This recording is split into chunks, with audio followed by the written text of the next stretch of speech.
Hi, Spring fans. Welcome to another installment of Spring Tips. We're in an exciting moment in history right now. We are just about to have Spring Boot 3.2 GA land, and this brings with it a bevy of new features supporting, among other things, virtual threads in Project Loom, coordinated restore at checkpoint or Project CRaC, the improved observability support, reloadable SSL support, just a ton of other stuff as well. So we're going to talk about a lot of these things today. Not everything, there's just too much to cover, but we're going to cover a handful of big features in today's installment. So buckle up, we've got a lot to cover. Let's get right to it.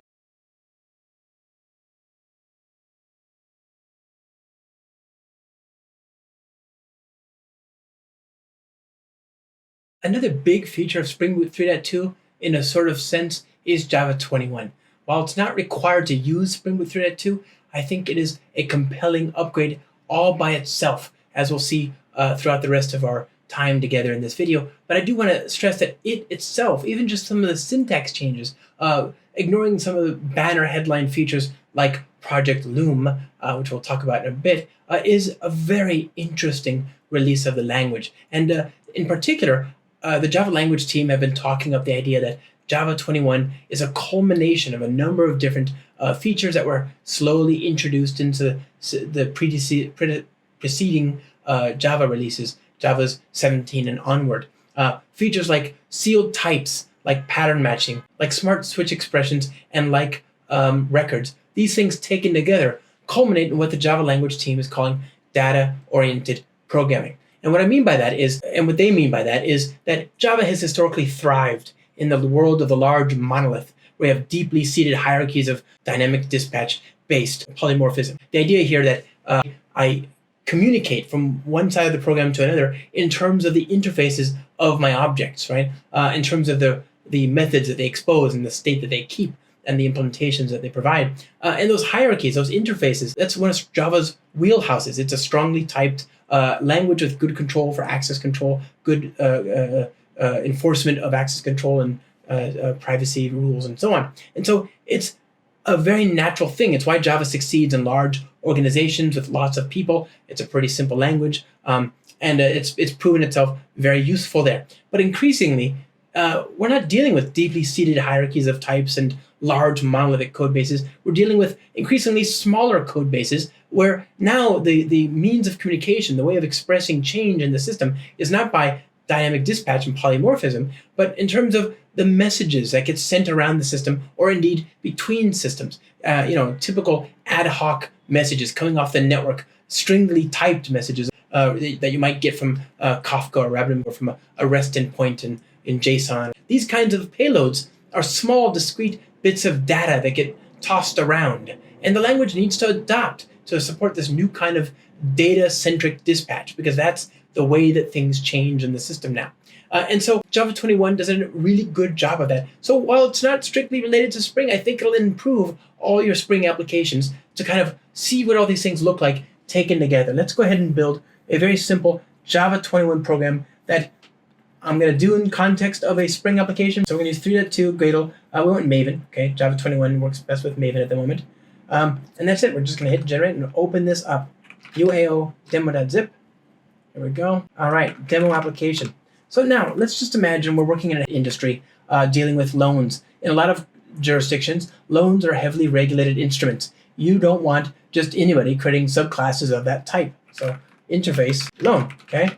And so you can use sealed types. This is a new kind of access control, going beyond the access control visibility modifiers of your public, private, package, private, protected, etc. So now I can say I have two kinds of loans in the organization, and only two. That's the important bit right here. Very, very important. Secured loan implements loan, okay, and unsecured loan implements loan. And I want to permit anything else. So I'll say permits secured loan and unsecured loan. That's it. Those are the only two ones. The compiler is upset because it can see that very clearly somebody could subclass these and create more loans, more implementations of that. So I have to either mark these as sealed or final. Now, let's say that for people with really good collateral, that these loans have a very low fixed sort of static interest rate, and so we won't worry about that. But for unsecured loans, well, sky is the limit. They might charge you a little or a lot based on how much they like you. for whatever definition of like you got. So I'm going to turn this into, since I've only got one field here, I'm going to turn this into a record. And a record is a tuple. Other languages would call it a tuple, but Java is a nominal language. And so tuples have names here. And so the idea behind a tuple in other languages is it's just a bucket for data types in a particular sequence. Here we're calling that bucket an unsecured loan. It has one bit of data, a float, representing our interest. And the idea behind a tuple here is that the identity of the tuple is equal to the things that are in the tuple, or in this case, the components of the record taken together give us the identity of the record. And if we're willing to concede that contract and agree that contract, then the language can do all sorts of nice things for us. It can give us a toString method, an equals method, a hash code method, etc., and a constructor and constructor storage, field storage for those constructor parameters, all for free. All I got to do is define this record. Okay. So now I've got two types. I got sealed types. I've got records and a regular class. Now I want to, let's say, create a message to show the user for their loan, right? Okay, let's see here. Now I'm imagining a particularly cruel bank, so we're going to say if loan instance of secured loan var SL equals secured loan, then return, hey, good job, well done, right? Nice encouraging message. And then if the loan is an instance of an unsecured loan, well, if the loan is an instance of an unsecured loan, then we'll store that here and get the loan out of that and dereference the interest. So, that USL.interest interest rate looks like it's going to hurt. Okay, there we go. So I've got two different branches here, and I am handling both cases, but the compiler is still unhappy because it doesn't understand that this is the only two cases I have available to me, right? So it's saying I need to have a default case, which is in this case just a return statement. Fair enough. Okay, well, how can I improve upon this? Well, we can take a first taste of pattern matching. This is not a new feature. Again, a lot of these are not new features, but I think it's just worth rehashing. So instead of matching and then extracting the variable out of the match, we can do both in one step here with pattern matching. So I'm going to assign the result of this test to a variable SL. Okay. Likewise here, I'll do so for a variable called USL. Okay. So there we go. That's much better. Now I'm able to do that. Well, what else? Well, I've got two different cases here. You and I both know I've got two different cases here. If I commented out one of these, does the compiler help me? No, it doesn't, right? And this is the same thing with the visitor pattern here, right? If you used it, you wouldn't know that you're missing a case until it's too late. And this could be, especially in something like this, actually very costly in terms of regulatory burden. So I need to have some way to make sure that I've covered all cases having to do with that loan, particularly as it comes to, as concerns something like, money, real money, actual money. You get in trouble with the law if you don't get that right. So you want the compiler looking out for you. Well, here we can use smart switch expressions, okay? So I'm going to say var message equals switch. So I'm going to switch on the loan itself, and the switch expression can return a value. I'm going to have it return a string. So I'll say if the unsecured loan is true, then we can do this and just return that same string as before. Notice that I don't have a break here, right? I just say I've got the loan. What about the secured loan? Okay, SL, and then get that. Okay, so good. So now the compiler sees that both cases are handled. It's not complaining. What happens if I comment one out? It complains. So it's saying, hey, you failed to cover all possible input values, which I did. This is great. This is the compiler's helping me, making sure that I've exhausted all the possible cases there. Okay. Now that means I don't need. Actually, I could just inline this. The compiler knows the result is a string, and the return value of this method is a string. So that's much better. It's also much more type safe. It's more concise while also being more type safe. But there's still some things we can improve. Obviously, a couple things. First, this interest. This is the only thing from the record that I'm using. I can actually extract that out. I can hoist it into its own variable here in the context of this cast, and just do this again. Thank you, pattern matching. Right? That's a little bit nicer. Another thing I might do is to consider using string formatting and multi-line variables. That's certainly an option as well. So either way, very, very convenient, right? And this is a good example. I've got records, I've got sealed types, I've got smart switch expressions, and I've got pattern matching all over the place. I did it with the if and with the case. I'm doing extractions. All this is very, very powerful. Now, obviously, I don't get some of the benefits like this. I don't get some of the benefits, for example, for this actual class. That doesn't work yet, but right now, it only works for this. I can destructure, in effect, this unsecured loan into its constituent components. They're apparently working on that. They're working on a destructuring operator, like a way to destructure an object in the same way that you or deconstruct an object. Because you have a constructor, this is a deconstructor, something that teases apart an object into its constituent parts so that you could do things like hoisting them into variables in a scope. I hope you can see the potential here. Just think, anytime you build a REST application or something talking to a messaging bus or something like that, these kinds of patterns are going to make your life a lot easier, not to mention more correct.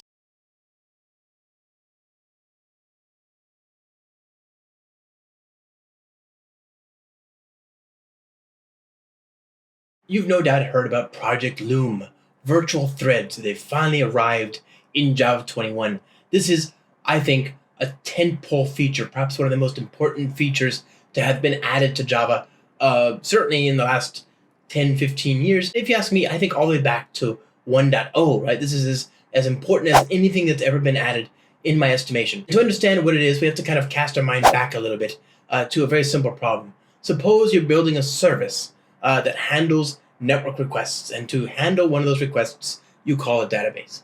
Okay, or you call another microservice, right? How are you going to do that? You're going to use one of these clients that we looked at earlier, the JDBC client, the REST client, etc. And you're going to make a call to another service, and that service is going to provide bytes back eventually. Well, what happens in the meantime when you're waiting for those bytes? You're sitting on a thread. You're doing input stream.read.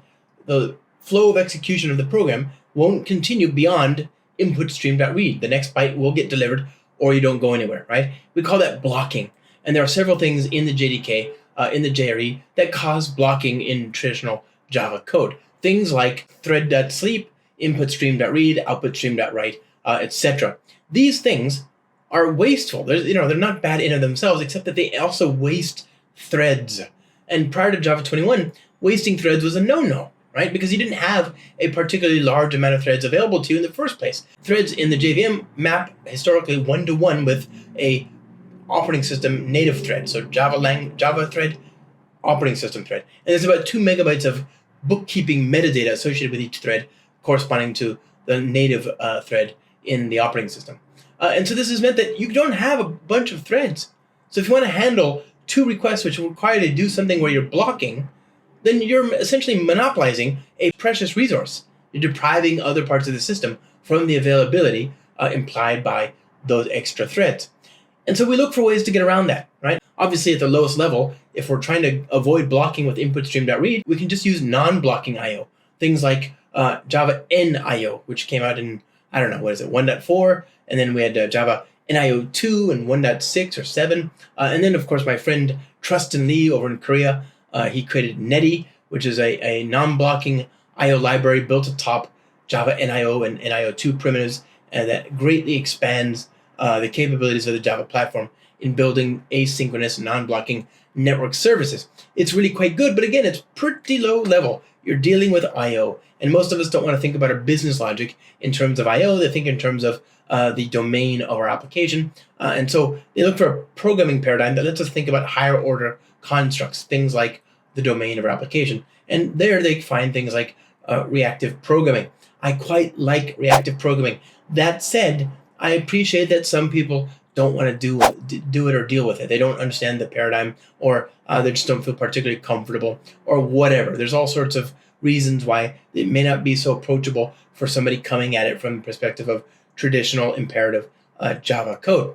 Whatever the reason, what we want is to not waste those threads. We want a way to write our code such that when I do something that might waste time, I jump off the thread and something monitors that wait state. It keeps track of the thing that we're waiting on for us centrally in RAM off to the side.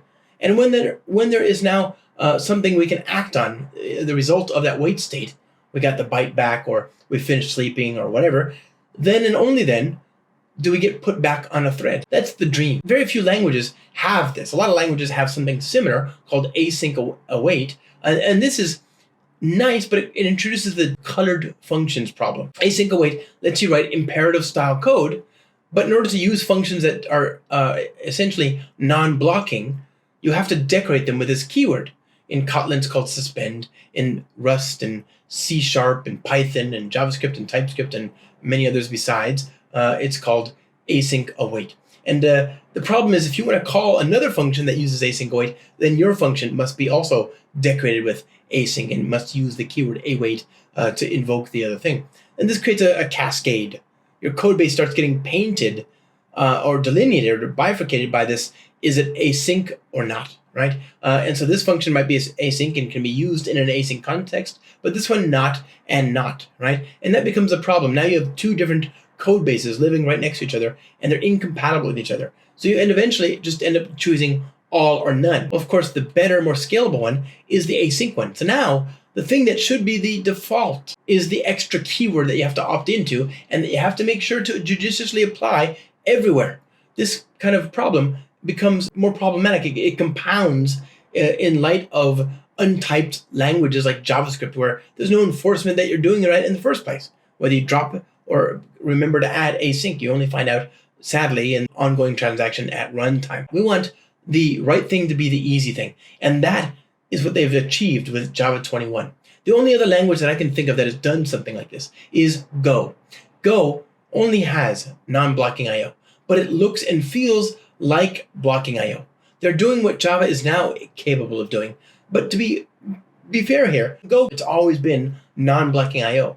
What Java has done is in some ways even more remarkable, because it's bringing the uniformity of Go and traditional blocking I/O while giving us the scheduling benefits of something like Go, while also maintaining compatibility for those that truly don't want to benefit from this new virtual scheduling and the hitherto unmatched scalability that it implies. For those that are truly just Luddites and enjoy being stuck in the past, they can still use the old threading model. That code is exactly the same. Nothing has changed. Nothing is broken. It still runs. It can be modified with just one little configuration bit, as we'll see shortly here, and it would be virtual. You don't have to paint every function, and you don't have to change the paradigm by which you write code and embrace something like reactive programming. It's an amazing thing what the Java team has done here, what they have shipped here. And so in Java 21, we have this feature. Spring Boot 3.2 has integrated support for Project Loom as well. So let's go ahead and take a look at this. Let's take a look at what Project Loom is,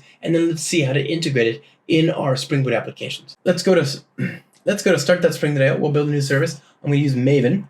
I'm going to use Java 21. I'm going to call this Beautiful Loom. And we're going to bring in some dependencies, not much. Let's just bring in the web support, okay? And maybe we'll bring in the GraalVM native image support as well. Hit generate, and we're going to open this up in our IDE. First of all, to kind of see it in action, I'm going to borrow shamelessly an example that I got from Oracle Java Developer Advocate, José Baumard. So I'll say, merci, Professeur José Baumard. Okay, and it's a pretty simple example. Let's go ahead and run through it. So I'm going to create a bunch of threads, okay? So a new array list of threads, okay? And for that, we're going to go ahead and iterate through, let's say, 1,000 threads. Now, with Project Loom, I could easily create 10,000 threads, or indeed millions of threads. But I only need 1,000 to sort of force contention. So what I'm going to do is, for each one, I'm going to add a thread to the array list. So new, I'll say thread dot of platform unstarted. So of platform is basically the same as using new thread and passing in a runnable, with the exception that we're not starting it. Of platform is a traditional kind of thread, the kind of thread we've been dealing with for most of the last 28 years. This is whatever we had before, okay? I'm going to create an index variable, index equals I. And now what I want to do is, now that I've got all those threads and I've added them to the list, I'm going to go through that list of threads for var t threads, t.start, for var t, and then t.join. Okay, and now I want to print out the list of threads that we have run on. Okay, now why would I do that? Well, of course, we'll see in a second, but I'm going to create a set. Okay, a skip list set. That way it'll dedupe duplicate entries. And what I want to do is I want to, on this thread, if I'm on the first thread, then I want to take note of the name of the thread. Okay, so observed add thread dot current thread dot toString. Okay, and then I'm going to sleep. I'll sleep, let's say 100 milliseconds. Okay, so let's do that. Let's run with try catch. There we go. So there's my very simple logic. I'm going to sleep for 100 milliseconds, and I'm going to take note of the current thread. Okay, so let's do that. We're going to copy and paste a couple more times. 1, 2, 3 even. So that's 4 times, and 5 times where I've taken note of the current thread. Okay, so we're going to sleep and then take note of the current thread. And remember, we're just running a regular thread, just as we have always done. So let's see what that gives us. We're going to print out the observe value, and I'm going to then run the program. Okay, so the program started up, and yeah, I mean, the law of causality still holds. Amazingly, what came before is a precursor, right? So the thread I was executing on line 79 is also the thread I'm executing on line 80, and so on, right? So just because I've got a lot of code doesn't mean I've changed threads. That's what we've always understood, and that makes a lot of sense. But we do have this new thing now called virtual threads. And like I said, for it to do its work, it needs to disconnect the thread on which our Java code executes from the actual operating system thread, the expensive one. And so we're going to use a virtual thread, okay, of virtual. So it's exactly the same code. Only thing I did was to change that factory, and everything else is the same. So let's go ahead and restart the program. And there we go. Virtual thread is now 63. Virtual thread is 63. Virtual thread is 63. Virtual thread is 63, but yet I have different entries, and that's because the native thread, the actual operating system thread, has changed underneath me.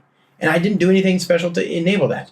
It just happened, right? So on this line here, I was on one thread, and then I did the blocking thing. On this line, I was on a different thread, and you don't see me having done anything to make that happen. The code executes exactly as though it was all executing on just one thread.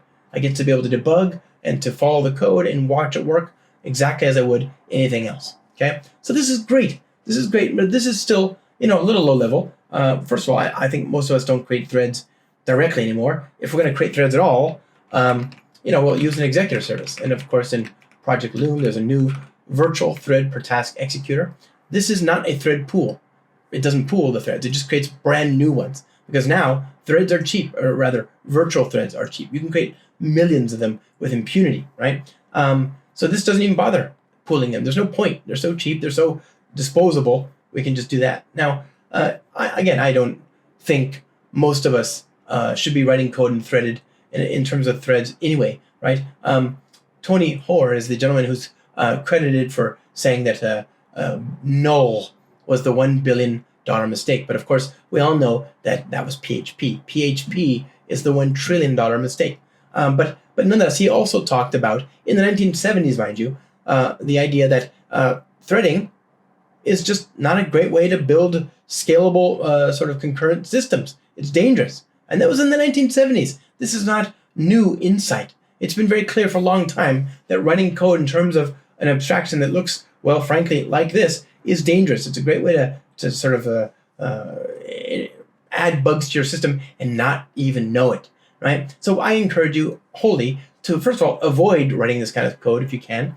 And then second of all, if you're going to do it, use an abstraction that hides or insulates you from the nuances of state management underneath. Use something like Sagas or reactive programming or CRaC or whatever.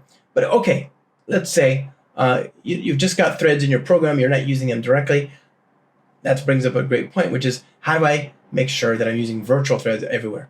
Well, in Spring, we have callback interfaces, configuration hooks, where you can plug in a different executor implementation that'll be used in lieu of the default. But in Spring Boot 3.2, which is again subject of our video, I can say Spring Threads. I can say Spring Threads virtual enabled if I remember to choose Spring Boot 3.2. So let's rectify that mistake there. Go here, Command-Shift-I, re-import, and then Spring Threads virtual enabled. Voila. So now I have a application that will automatically use virtual thread-based executors in things like your web container, right? Apache Tomcat, in Spring MVC, right? All these different places in the stack where threads are required and where Spring does that for you, we can now do it using virtual threads. It's a system-wide toggle. So if you don't want to do any of this kind of stuff, if you just want Spring MVC to benefit from it, upgrade to Spring Boot 3.2 and Java 21, set this property, and then get that thing right back out to production. No changes, right? It's an amazing win. Huge win. You get great scalability. Oh, and of course, this is just a regular Spring Boot application, so you can turn it into a native image if you wanted to. So now you could get an application that has incredibly good scalability, that starts up in no time at all, and that does so basically seamlessly.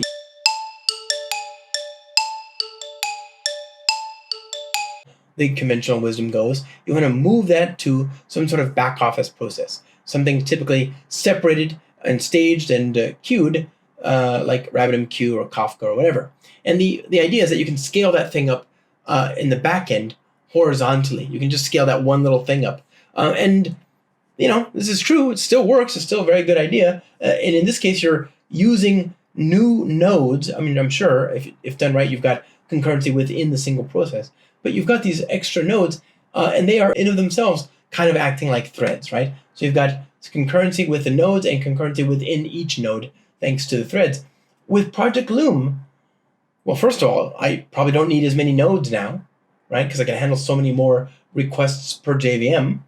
But second of all, long-running things that would have been, that I would have been very quick to sort of move to another node or at least move to another thread pool.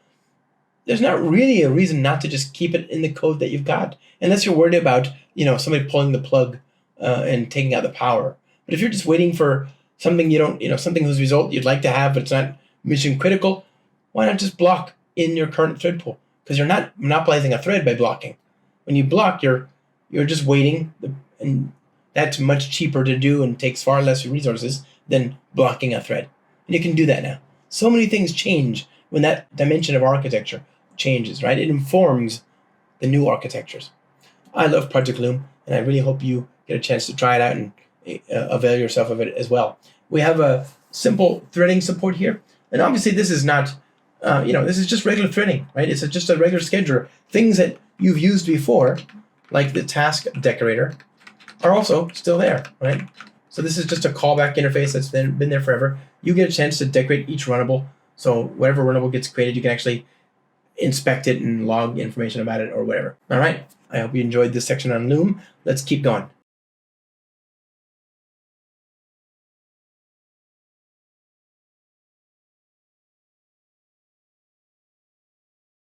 I want to start writing some code, and I am going to use JDBC, and I'm going to make some REST calls. And of course, today you have some great options in the Spring ecosystem in terms of what you need to reach for. If you're using the REST template, the venerable REST template from Spring Framework 3.0, or the JDBC template from Spring Framework basically 1.0, you can use those. Those are fine, but those have some overloaded methods. They're template methods. And if they work for you, then they work well because they're well-rounded and they've considered the common cases. The trouble comes, of course, every now and then somebody has a case for which there isn't a natural sort of method, in which case you end up having to descend into the lowest common denominator template method overload. This is tedious because you end up having to redo a lot of the convention work that you get in some of the other methods. So what if there's another more fluid way to sort of opt in to parts of the pipeline, to instead of using template methods to build up a chain of operations for a request? And we do have two clients that kind of serve that use case. In the reactive world, you can use the R2DBC database client or the reactive HTTP web client. And these are both fine, and you can use them in a non-reactive context, and indeed even in a Project Loom context. But they require you to pull in the reactive stack. And maybe that's not what you want to do. Maybe you have no intention of using it and resent having to have that on the class path. And for you, friends, we have built a new set of clients, the JDBC client and the REST client. These are akin to the JDBC template and the REST template, but they're clients that provide fluid builder-style DSLs that you can use to construct requests. They're really, really easy. And of course, they're very much in the same style and image as the original templates. And so they support a lot of the same satellite types. So for example, you'll be able to leverage and reuse your row mapper implementations from your JDBC template code in the new JDBC client. And your HTTP message converters from the REST template will serve you here in the REST client. So let's go ahead and take a look at this in our Spring Boot 3.2 application. We're going to use Java 21, of course. We're going to use Maven. We're going to use Spring Boot 3.2. And we're going to bring in some web support. We'll bring in some JDBC support, some Postgres support, and some test container support. And I'm going to call this boot default clients. I'm going to go ahead and hit generate. Go ahead and hit generate. We've got our application. Let's begin. So we've got a simple application, okay? Let's imagine the first case. I want to build something to talk to my SQL database. Well, I don't have a SQL database yet, so let's create that and let's see how we're going to talk to it. First things first, we're using test containers. This is a nice API for Docker image startup. We've got a test configuration class, in-source test Java. All right, we've got a production application. Here's this production code. This is going to be a data-centric application. We're going to talk to a database, in this case Postgres, via JDBC. And you can see I've got on the class path the Spring Boot Starter JDBC dependency, not the Spring Boot Starter data JDBC. I've also got the Postgres driver. So how am I going to connect to the database? Well, I went to start.spring.io. I chose test containers. Test containers is a Java API for starting up and working with instances of Docker images via the Docker daemon. And there are other APIs like that, like Docker Compose, that you can use to orchestrate Docker images in a concise way. I've got one of the container types defined as a bean. This is going to launch Postgres latest for us whenever I restart the application. Now, of course, I may want to make changes to this code instantaneously. I can just do that by using DevTools. I elected not to in this case, and then just restart that. Either way, what I've got now is a main method. This is in source test Java, not source main Java, with extra configuration specific to my development time. I need access to a SQL database. So whenever I get the code, I can start making changes immediately. Let's go ahead and run that. It takes a long time because remember, it's downloading Docker images and running them if they need to. So this took on my machine 2.2 seconds. If I had DevTools, you know what? Let's just go back. If I go here, DevTools, copy and paste that, Command-Shift-I. So now, if I make a change to this code, let's say I print out something. Hello. I want this Postgres instance to not get restarted every single time. So I'm going to use @restart_scope. We have to restart for once before when we make that kind of a change, or we start one more time. And now we don't have to restart again. So now we've got our dummy Postgres database that we can connect to. We didn't have to specify properties. That's already figured out for us by this @service connection. Let's build our data-centric client, okay? So we're going to build a record here to get data of type customer from the database.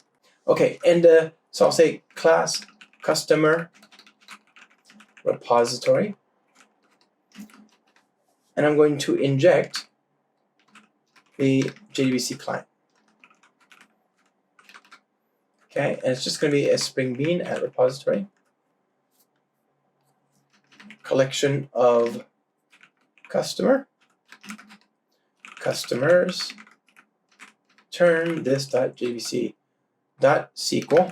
select all from customer, where, well, we don't have a where here, right? So just select all from customer, and I'm going to get the results back, and I need to I need to map them, right? So I'll say query new row mapper of customer. Here we go. And then we're going to get a list back as a result, okay? So now, when I get a callback, I get a chance to map the records, ID, name, to a Java object. Okay. Now this can be replaced with a lambda. That lambda, in turn, is from the JDBC template. It's been there for literally decades now. I'm going to create a row mapper. This is a callback interface that has also been here for literally decades, but it really works out in the age of Lambda because it's very, very concise there, right? So, okay, now I'm going to make a call. Got the row mapper there.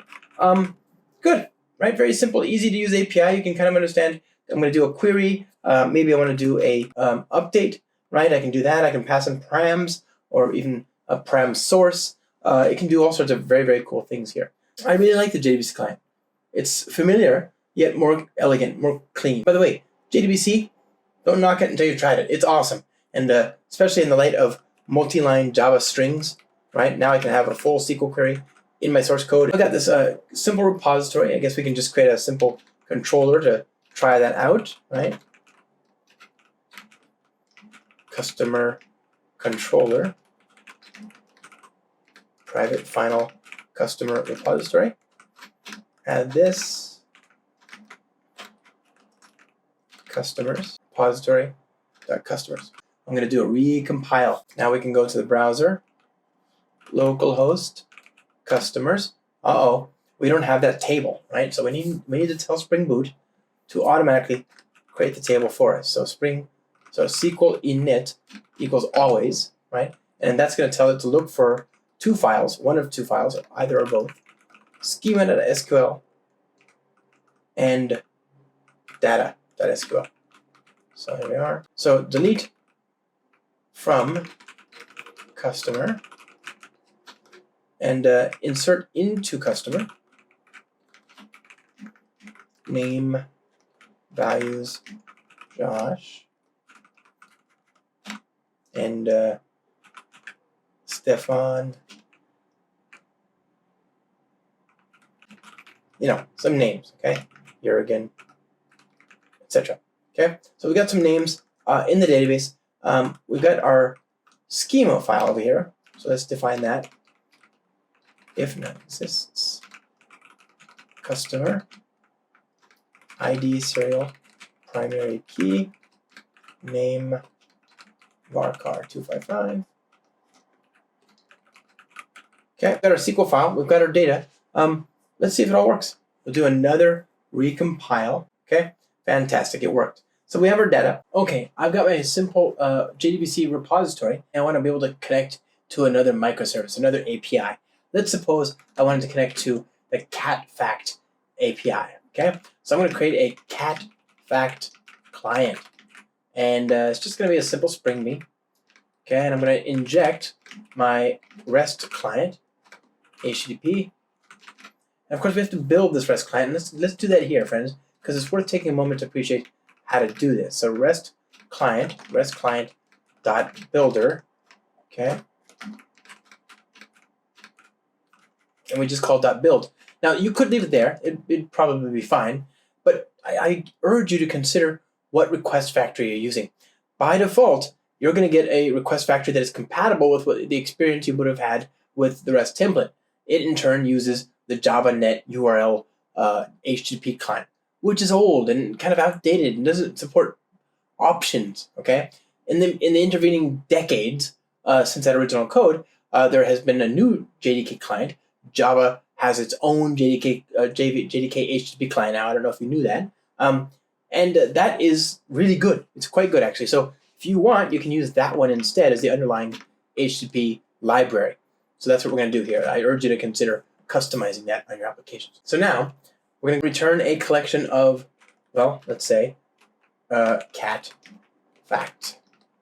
Okay, and the string will be the fact. It's going to come from this JSON endpoint. It's going to have a fact and a length. I don't care about the length. So here's the fact. I'm going to return a collection of those. Like this, we'll say return this dot HTTP dot get dot URI dot retrieve dot body 2, and it's going to be a new parameterized type list or a type annotation. So I'll just say catfact.class, and then we're going to just make it a single instance.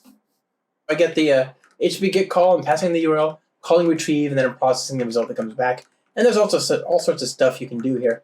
You can different kinds of accept headers, and you can customize how the request is sent. You can customize different things related to the different uses of different verbs, etc.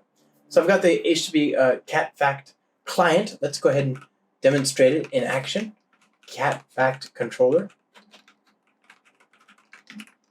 private final cat fact at response body collection cat facts. Okay. This dot facts dot fact. Oh, I keep thinking it's plural for some reason. Good. Good. All right. So what do we got here? This is the client. Inject that here. Et voila. Okay. So let's try this out. Somebody calls that endpoint with an HTTP get cat fact, and then we can just restart it.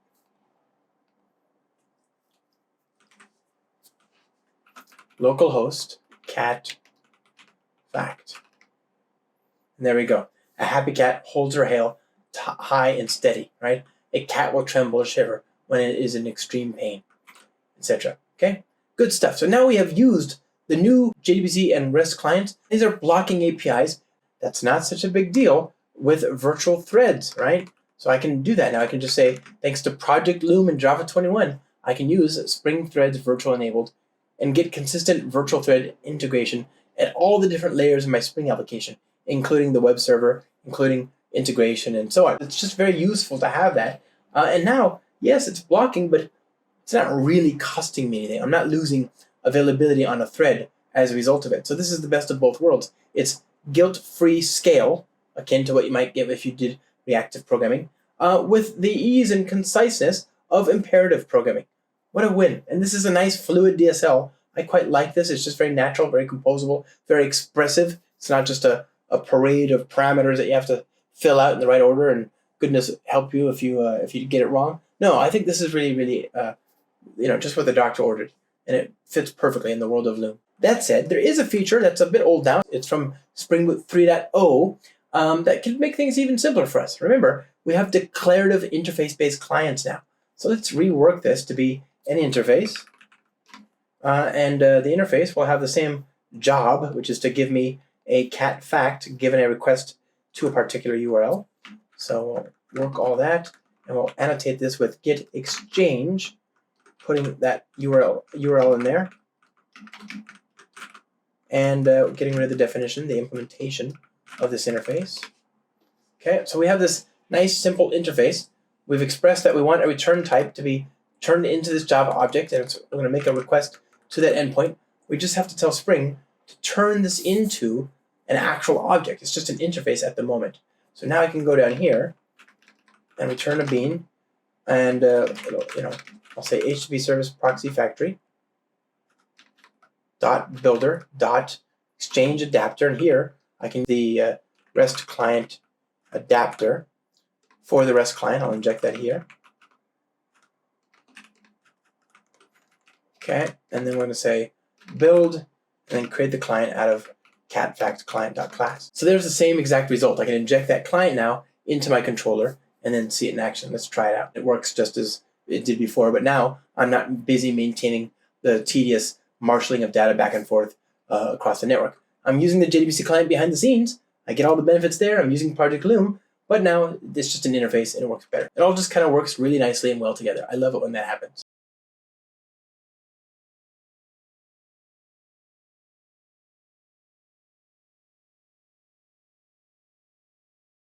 It's not controversial to suggest that Java's startup time is slow. Now, I love Java, and I'm not saying Java is slow. I'm just saying its startup time is slow. And you might argue, well, considering all the stuff that it's loading, it makes sense that it would be as slow as it is. And I agree, for most of Java's history, that didn't really all that much matter. Nobody cared because Java was super fast at runtime and also very, very energy efficient. So it's usefully optimized in the places that really matter for the 99% case.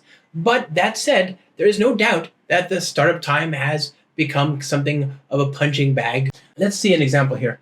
We'll go to start.spring.io. We're going to build a new application. I'm going to call this restart, okay? And the core conceit here, we're going to use Maven. We're going to use 3.2 RC2. We're going to use Java 21. But mind you could have used Java, anything, Java 17 or later, and any version of Spring Boot from 3.0 or later, or even earlier, and corresponding versions, you would have seen the same effect. What we're going to do is we're going to use the Spring Boot dev tools and the Spring Web dependency. So we're going to have a Tomcat, which is going to create a process that's going to stay alive, keep the thread running, okay? We'll hit generate, and we'll open this up, restart. All right, here's our restart application. We are going to just, the application's started for the first time, 0.622 seconds, so 0.6 of a second. I've got dev tools on the class path, okay? Dev tools, the core conceit of that is, hey, the JVM starts up pretty slowly, but Spring does not. Spring starts up really quickly. If you just keep the JVM warm and then recreate the class loader whenever a new class has been compiled, and then load that class loader and then use that to create all the beans for a new Spring Bean factory, well, that's going to be a whole heck of a lot faster than restarting the whole JVM anew. So we keep the JVM warm and we just recreate and recycle the bean factory with the new classes. So to see that in action, let's just say I make a change here, bean application runner. I'm just going to say args system out hello world, right? Or actually hello dev tools. Let's do that. I'm going to recompile it. Command Shift F9.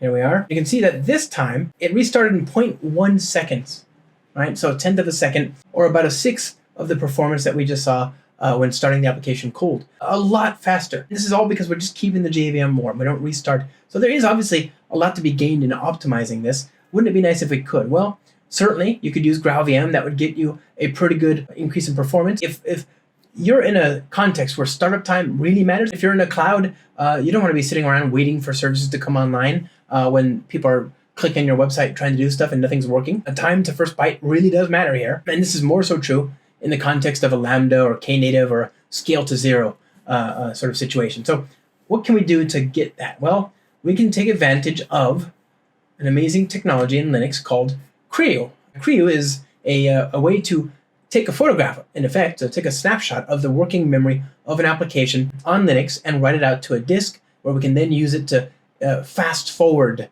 or skip the initialization for the same program on another node. This is a really, really powerful thing, and the sum total of changes required to your code, basically none to get this. We're going to see what this looks like, but basically this is a Linux-only technology. You might notice that I'm running on a Mac, so we'll have to go through a little bit to demonstrate this. The other thing is this needs to be available in Java, right? Well, it wasn't originally, but Azul Systems, makers famously of very, very optimized, performant, scalable JVMs and JDKs, they have spearheaded an initiative called Coordinated Restore at Checkpoint, or CRaC. And this is a way to, as the tin says, instantly start Java apps at optimal speed. Okay, it's been implemented in a number of different JDKs, including Azul's own Zulu and Liberica, among others. So you can do some very amazing things here. Let's go ahead and try it out. Let's create an application that uses CRaC. And like I said, it's become part of OpenJDK. I think we're ready to try it out. It's one of the big new features in Spring Boot 3.2. So we're going to use Java 21, Spring Boot 3.2, Maven, and we're going to call this Bootiful CRaC. Okay, and all I'm going to do is bring in the web support. We'll hit. I'm going to open this up.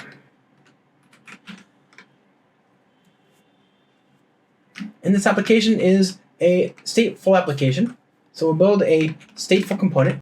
I want this stateful component to participate in the lifecycle of this checkpoint and restore. So imagine you get a checkpoint command. The JVM gets a signal, in effect, telling it to checkpoint its memory. And then that propagates to your Java code, giving you a chance to clean up any state. Why would you want to clean up any state? Well, you don't want your database connection credentials, which are in memory, presumably, to be snapshotted and put into disk unencrypted, right? That's a terrible idea. Likewise, you don't want the connection to the database itself, which represents a file descriptor, which of course is going to vary from one network card to another, and one operating system to another, and one piece of hardware to another. You don't want that file descriptor representing the actual socket on a driver somewhere to be left open and stored in the RAM or in the data for the checkpointed data. That would make no sense. You want a chance to clean up your state before you get swept into that photograph, that snapshot. Okay, so you can add to your build here. You can add the CRaC dependency. That's this thing right here. Okay, I'm going to say org CRaC, and then CRaC here, and the version is 1.4.0. I keep hoping they're going to manage that at the Spring Boot level. We'll see if that happens, but either way, it's not that hard to remember the property. So I'm going to bring that in, and again, I'm on a Mac. This is just the client side. This is the callback SPI that you need if you want to participate in the lifecycle. But it's just a no-op on Mac. It doesn't do anything particular. You have to run it on a Linux distribution with a Linux compatible, CRaC compatible JRE or JDK. We've got a stateful component. I can implement resource. This is the interface that you get from Project CRaC, org CRaC. And this is a simple interface. You get two methods here, before checkpoint and after restore. Before checkpoint is your callback to clean up your state before you get added to the checkpoint. And after restore is your chance to reset or reestablish whatever it was that you nulled out, cleaned, closed, and otherwise in the before checkpoint callback. You know, Spring has a similar life cycle. You know how Spring names things, right? You want to work with data, Spring data. Want to do security, Spring security. So guess what we called the life cycle, the interface that represents the life cycle of a typical Spring bean? Yeah, life cycle. It's been there for years since Spring Framework 2.0.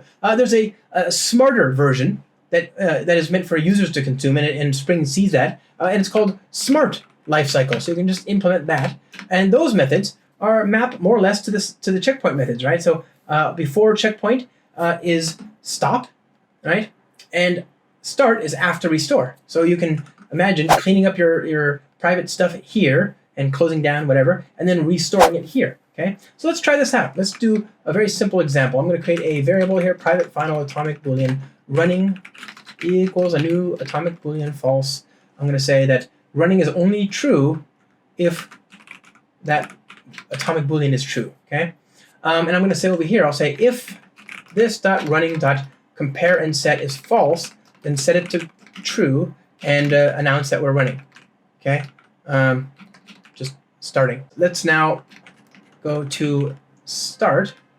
Oh, so this is actually stop. So we're going to take this code over there, put this over here. There we go. And we're going to reverse the test, of course. So if it's already running, then we want to set it to not run. Okay, and so then we'll say stopping.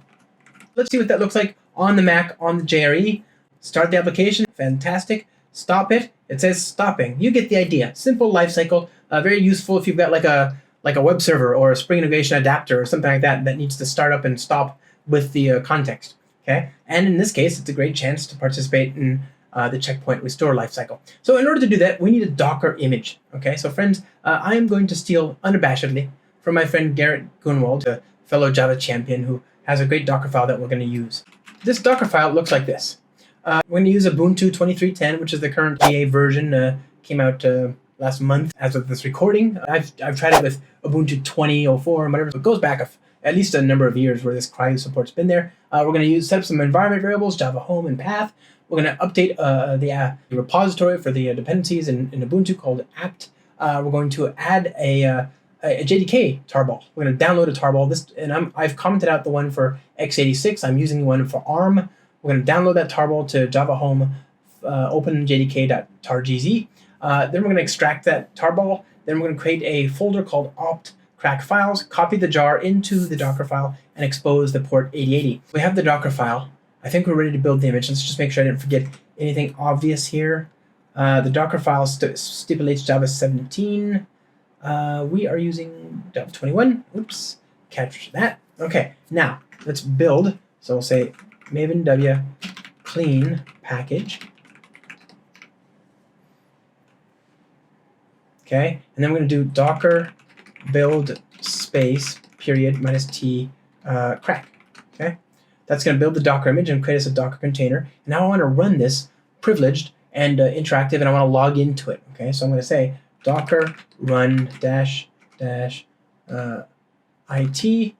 dash privileged dash rm -p 8080 colon 8080 dash name and then CRaC. Okay, what happened there? So, I gotta give it the thing I want to actually run. Now I'm inside the shell. You can see we're not in Kansas anymore, Toto. And what I want to do is I want to run the Java jar in such a way that it's ready to receive the signal to perform a checkpoint. Okay, so Java minus jar opt apt CRaC, and I'm going to pass in a command line switch here, dash XX CRaC checkpoint 2 equals opt files, okay, or CRaC files. There we go. So I'm going to run the program, checking. It's now going to, if it does get the command to perform a checkpoint, it's going to perform that checkpoint and dump the resulting files in the folder opt CRaC files. Okay, the application's up, 0.9 seconds, great. Now in another shell, let's go ahead and force it to commit a checkpoint. So we'll log back in, this time docker exec minus it minus u, we're going to run as the user root, in the container called CRaC, I'm going to run the shell called bash, and then I'm going to send a J command, sending a signal in effect. This is a handy utility in the JDK. It needs a process identifier. What's our process identifier? It's 10. So we'll say J command 10 jdk.checkpoint. Okay, there's that. So it committed the it sent the command to that process identifier, which now saw that. You can see it says starting and then stopping, right? So we got the all that stuff done. Okay, so now the program has stopped itself. Now we're going to go ahead and restart it. And remember, this time, the first time, it took 0.9 seconds. Let's see if our Project CRaC checkpointing saves us some time. Okay, so here I'll do Java, and I'm not going to specify jar. I'm going to instead point it to where to restore the CRaC data from. So CRaC restore from equals opt CRaC files. Okay, and there you go. It's done. 57 milliseconds, right? And what was it before? 9 seconds, something like that. So yeah, that's 18 times faster. That's a huge improvement. And if you care about startup time, and there's a lot of contexts in which you might, absolutely, then this is going to be a big win. And it's arriving in Spring Boot 3.2.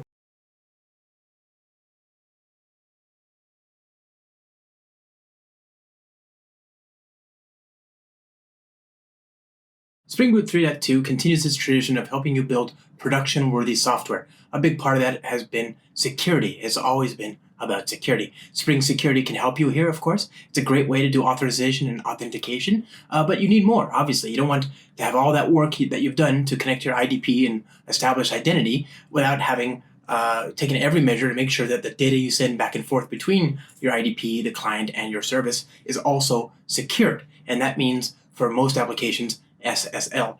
In Spring Boot 3.1, we introduced a new thing called an SSL bundle. This is a single abstraction that you can use to specify trust materials, and you can reference those now in any of the number of places in the Spring portfolio where trust materials, credentials, certificates, whatever, need to be configured. This used to be possible, but it was different for each sort of thing. The web server might have one set of keys and properties and values, and then maybe your database client might have another, maybe your web client might have another still. Well, now you have one thing. You can specify an SSL bundle. This works hand in hand with Spring Security, and in Spring Boot 3.2, we've taken this even a step further, adding support for reloadable SSL bundles. Let's take a look at all this in action. We'll go here to start.spring.io. We're going to build a brand new application using Maven, using Spring Boot 3.202 Natch. We're going to call this SSL. We're going to call this Beautiful. And we're going to add two dependencies, the web support and Spring Security. We'll hit generate and then open this up in our IDE. So cd downloads, okay, UAO SSL.zip. There's our public static void main. We're not going to waste too much time in the code because really, for this feature, it's all in the configuration. So we'll just say it's a simple @controller response body. Okay. Hello. Map string. Hello. Map of message. Okay, hello world. Now this is just a simple HTTP controller. You know, in order to demonstrate the fact that we've got Spring Security, let's inject the current secured Java principal. Okay, so there's that, then this, and then that, and then that. All right, good stuff. So there's our simple HTTP controller. Let's go ahead and kick it off and launch a request here. We'll do curl HTTP localhost 8080 hello. Okay, So it's not working because it's secured, right? -v. Okay, so now we know what we need to do. We need to go here and specify a username and password. So what do you say? Spring security username. Let's just call it JLong. And then the password is equal to password. I know, terrible password. Never do this. This is just a demo. I'm going to reload the build. Go to the command line. -u JLong password. Okay, there we go. Hello JLong. Good. There's our credentials, all that's plugged in. Now, we want to also take advantage of SSL. So let's do that. That's easy enough to do as well. We'll go here, say Spring SSL bundle pem beautiful dot keystore dot certificate equals, and I'm going to point it to a directory I've got here, desktop certs beautiful dot crt, and then we'll specify the private key as well. And then it's the same thing basically, except I'm going to call it .key. Now, this set of credentials, doesn't exist yet. So I've got a little script here, desktop cert.sh. The important bit is just down here. At OpenSSL, I'm using it to create a self-signed certificate with a subject of beautiful dash and then a value. This value, all of this is concerned with just computing that value. It's really nothing. I've got a little file on the desktop where I'm writing out the number 0. And on the first run, I increment it to number 1, then I write it out to the file, and then I use that. So the first key that we generate is beautiful-1. Then on the second run, we increment it again, write it out to the file. The key, the subject is beautiful-2, and so on down the line. So every successive key we generate is unique, okay? That's all we're doing, because we want to show change through time. So we've got a key store now, desktop cert.sh, good. So now if we go here, desktop certs, we have our directory full of keys and values, and we have the ability to reference that. Now let's tell the web server, whatever web server, we're using Tomcat, but this would work with Netty and others, server SSL bundle equals beautiful, right? That's this one down here. So we've got this beautiful property. We're just pointing it to this definition here. Okay, and that's it. But we're also going to run SSL, and of course SSL isn't served typically on port 80 or 8080 as we're using unprivileged ports on our local machine here. It's on 443, so we're going to use 8443 again because we're using unprivileged ports. Okay, run the application, and now we're going to rework our HTTP request. This time we're not going to be talking on port 8080. We'll say 8443, and of course we're going to specify HTTPS. Okay. Now it's complaining that it's not a secure certificate, and that's right. It's an insecure, self-signed certificate. This is not a real certificate from a trusted certificate authority. So we'll ask curl to please kindly look the other way, just for our benefit, to make sure everything is configured correctly. And there you go. It works. Now this is great until it isn't. And that's where we get into real trouble. What happens when the certificate changes a year hence or a month hence, right? Some systems even have automatic key rotation. Maybe you're using HashiCorp Vault and you've got it set up to set up a new key every single time. Well, in that case, we can add one more property here. Reload on update equals true. Okay, so let's reload the application one more time. And then we can take a look at this. And you can see that when we make that request, the subject is beautiful-1. Okay, so now let's go to the desktop. Or actually, just run it from the desktop. certs.sh, and we'll make another request, and it'll take a little while for this to kick in, but we can watch the console here. It's going to monitor that directory, and when it sees a new key, you'll see it'll announce it as such: connector, virtual host, certificate type, blah blah blah blah. So key store using alias, all that stuff is now done, and it's the same exact message you got when the application started up. Okay, so it's up here somewhere. We see the same exact announcement for the first time when we had beautiful-1. Now we have beautiful-2. Let's see that in action. So we make the same exact request, okay, and beautiful-2. So with just like that, we've managed to integrate SSL into the portfolio. This is using behind the scenes the SSL registry, the SSL bundle registry. And this is a very simple, interface. There's an implementation. You can use that to update the bundle. We've got that connected to a file watcher, but you could just as easily, when Vault sends a webhook to your API, you could then call this method yourself, for example, or just write the keys out to the directory where they're being watched and looked for. Either way, Very, very, very powerful, very convenient, and very natural, right? You've already got SSL bundles. Just add this property. You're off to the races to production.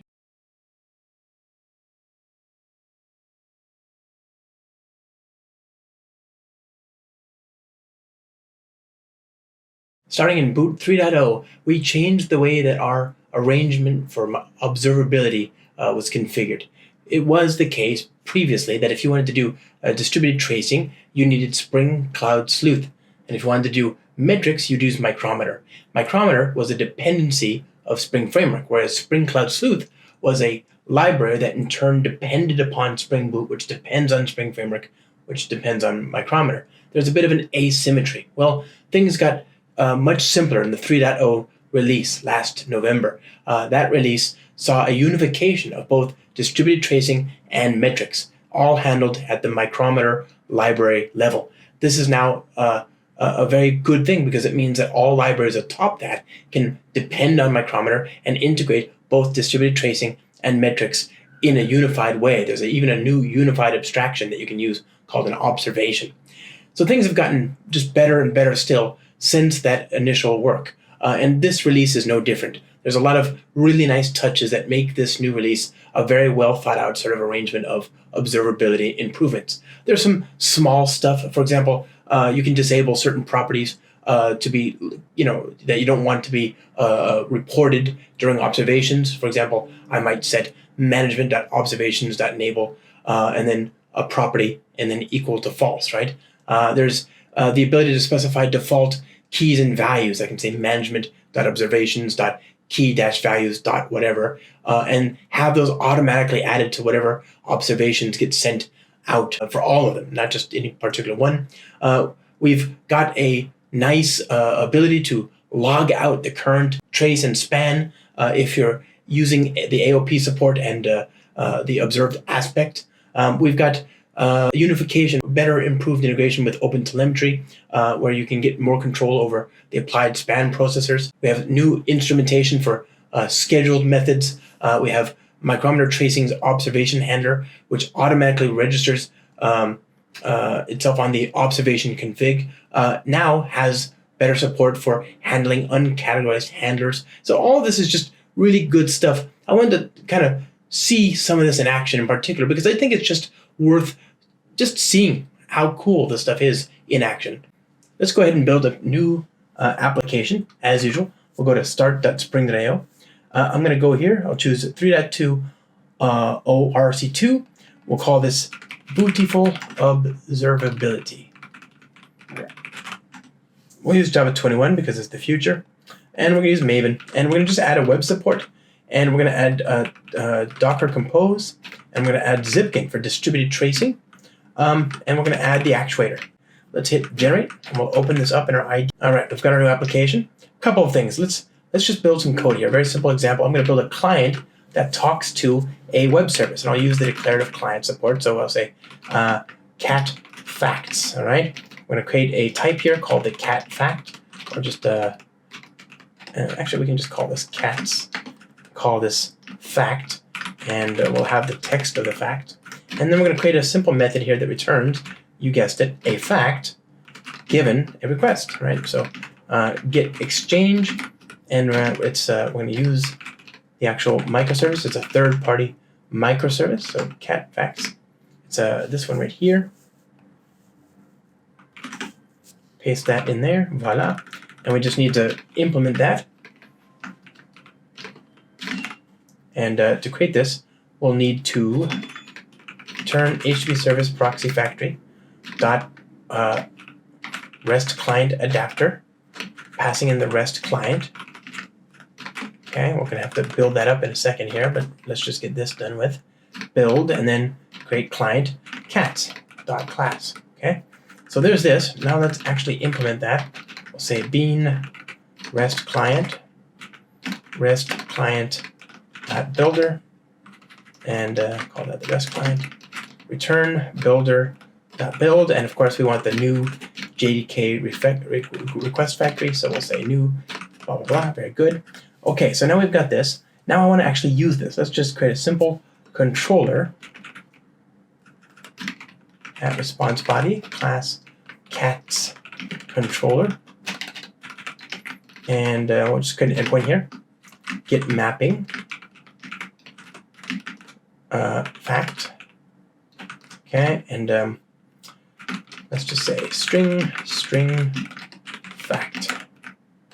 And in order to make that call to satisfy that request, we'll inject the cat client that we just created, the declarative client that we have.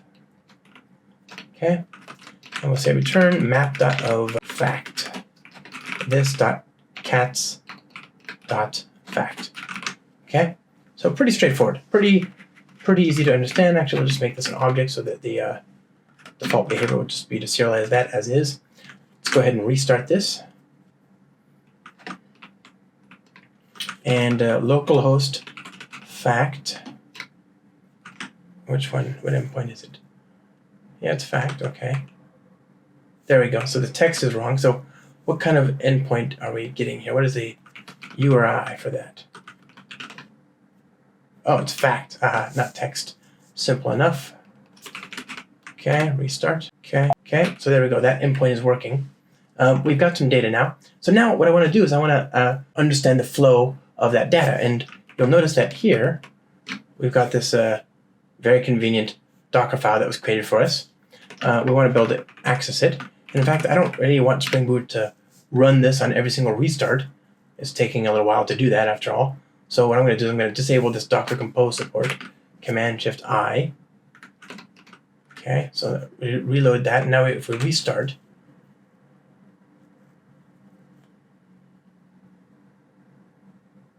okay, it's up and running. And then in the meantime, we can go to the command line here, Docker Compose up, start that Zipkin instance. The Zipkin is a distributed tracing tool. So localhost 94.111. You can see we've got nothing in here at the moment, but let's fix that. We'll go to our application code. We'll say that first of all, we want to see the name of the service. So we're going to call this cats. We're going to increase the probability that a given trace will be sampled, because right now it's 1 out of every 10%. So I'll say sample probability equals 1.0. That's an improvement. Let's restart that. Go here, refresh. Go there, and there you go. You can see a number of different requests have been made here. And if I look at any given one of them, I can look at the details. I can see the request logs. I can span table. I can see the hops basically. And if I had another microservice that understood these distributed tracing headers and that was talking to Zipkin, then I'd be able to see the graph of services.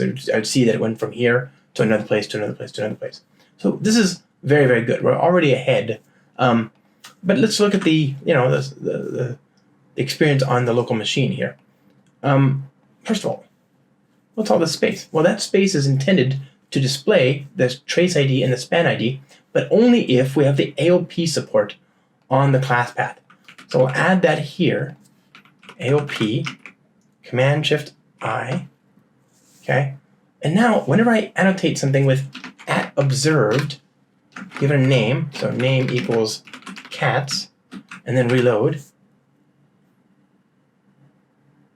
All right, so now if I go back here, make another request, okay, you can see it still hasn't logged anything because we haven't actually, we haven't logged anything ourselves either. So that's a good point. We need to actually have a logger in play. So let's extract that out, and I'll create a logger here, private final logger, log equals logger factory.getLogger, and then we'll say this.log.info fact.toString.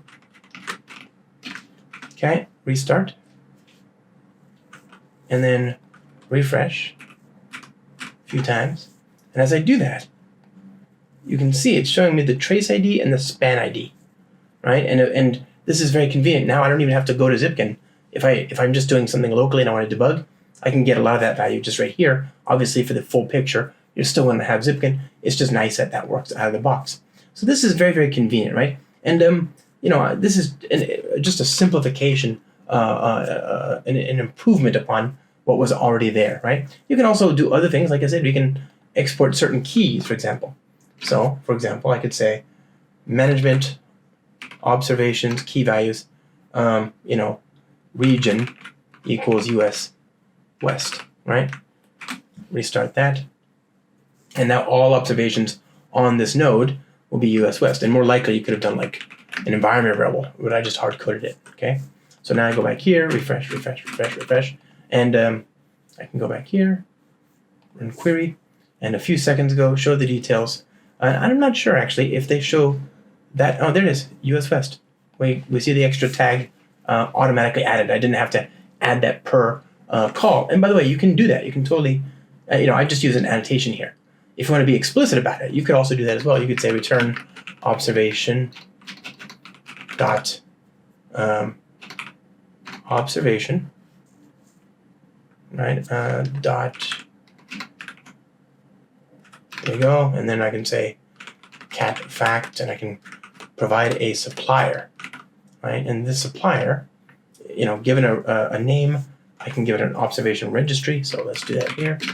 Observation registry.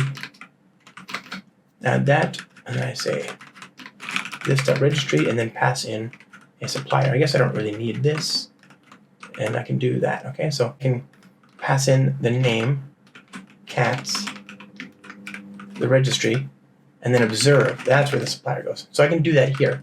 It's explicit, right? I don't have to use the annotation if I don't want. The result is the same. So there you go. I'm actually making the call to the service, returning this result. Okay, so now it's asking for a map. Obviously, I should probably just take this. This is the fact, and I can use it as before. But now I've done this very explicitly. I've created a metric. This is a metric.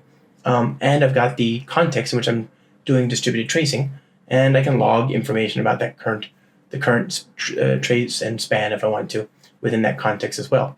So let's actually extract this out. Here we go, var, okay, and I can say log.info f.toString, return f. Okay, so there we go. And everything is the same. So I've got this now. I can do it one or both ways. I can do it at the with the observation, the explicit sort of fluid DSL style, and I can control everything. And I can control the name of the metric, and I can do distributed tracing within the context of the supplier. Or I can rely on the defaults implied by this very convenient annotation. The annotation has the one potential drawback of requiring a dependency on the AOP library. But that's not a drawback. That's just a library. Who cares? It's fine. So we've got this very simple arrangement. Let's go ahead and restart it. Okay, and I go back here, refresh again, go back here, dependencies, find a trace. There we go, a few seconds ago. You can see I made this call. I've got two different traces happening in the same code base because I did it the explicit way and the implicit way. And so they're showing up as doubles. I guess I should have been a little bit better about naming these things. But either way. And you can see it gets you surprisingly good details. I called this method on this class. I think this is the annotation, whereas this I suspect is probably just the explicit one because I didn't have any other way to encode that information. Okay, so very, very convenient. And obviously that metric is of course visible in our application. If I go here and I say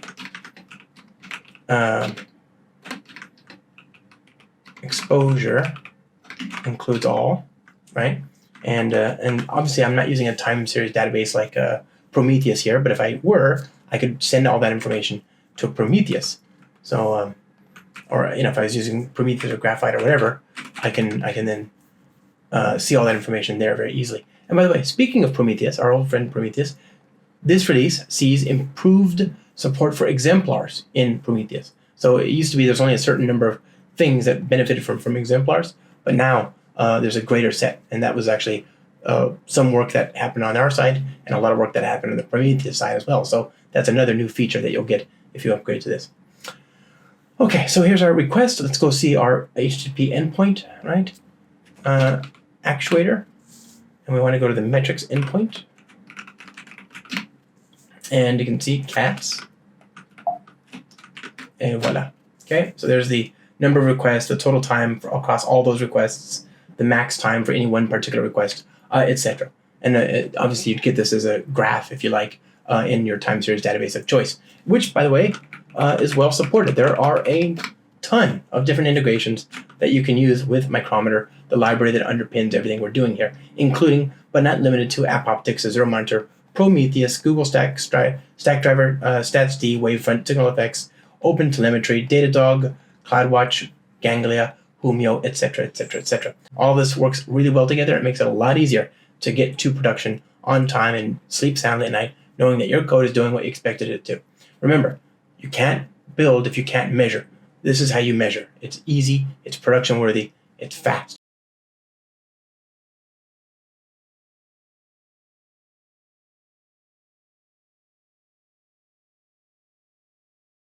Well, what'd you think? Pretty cool, huh? If you want to try out the bits, you know what to do. Start that spring.io. Go ahead, get the bits now, try them out, upgrade to Java 21. You can use Java 17, but why? Just go straight to Java 21. If you don't like money, don't bother with Java 21. But if you like money, if you like keeping your money, then use Java 21, turn on virtual threads, maybe take a look at GraalVM and native images as well. Certainly, there's a lot of win in this combination. Java 21 and Spring Boot 3.2. You can use Java 17, okay? Don't let Java 21 stop you from upgrading, because there's a lot of wins to be had just making the jump to Spring Boot 3.2, but there's a lot more wins by using Java 21 in tandem with Spring Boot 3.2. Enjoy your journey to production, my friends.